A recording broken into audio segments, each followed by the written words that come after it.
औज़ुबिल्लाहिमिनश्शैतानिर्रजीम बिस्मिल्लाहिर्रहमानिर्रहीम। हाजिर है एक नई वीडियो के साथ। स्टार टोटके में मालामाल होना चाहते हैं तो ये तोहफ़ा ले लें, इंशाल्लाह बहुत फ़ायदा होगा। अगर आप दीन और दुनिया की तरक्की, रिस्क हलाल, रिस्क में कशादगी और अपना घर ख़रीदना चाहते हैं, कर्ज उतारने की कोई सूरत नज़र ना आती हो, इन सब के लिए आप सारा दिन कसरत से ये मसनून दुआ पढ़ें। अल्लाहुम्मा फ़ीनी बिहा लालिका अन हरामिका व अगनिनी बिफज़लिका अम्मन सिवाका। एक शख्स बहुत ज़्यादा गरीब था, फलों की रेहड़ी लगाता था। उसको ये दुआ पढ़ने के लिए दी। आज इसके पास अपना घर है, जिस जगह वो रेहड़ी लगाता था अब वहाँ उसकी अपनी दुकानें हैं। आज वो खुशहाल है।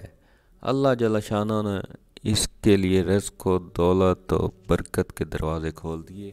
आपको भी ये तोहफ़ा दे रहे हैं, कदरदानी से लीजिएगा। यकीन, तवज्जो, ध्यान और मुस्तकिल मिजाजी से इसको पढ़िएगा।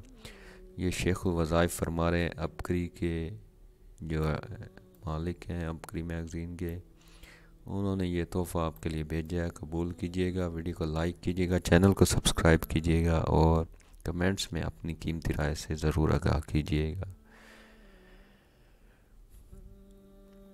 जज़ाकल्लाहु खैरा व अहसनुल जज़ा। अस्सलामु अलैकुम व रहमतुल्लाहि व बरकातुहू। याद रहे, हम सिर्फ काम की बात करते हैं। कई लोग होते हैं इसी वीडियो को अगर वो 10-15 मिनट तक ले जाते तो आप बहुत खुश होते, लेकिन हम आपका वक्त बचाते हैं, इसलिए चैनल को सब्सक्राइब ज़रूर कीजिए। शुक्रिया।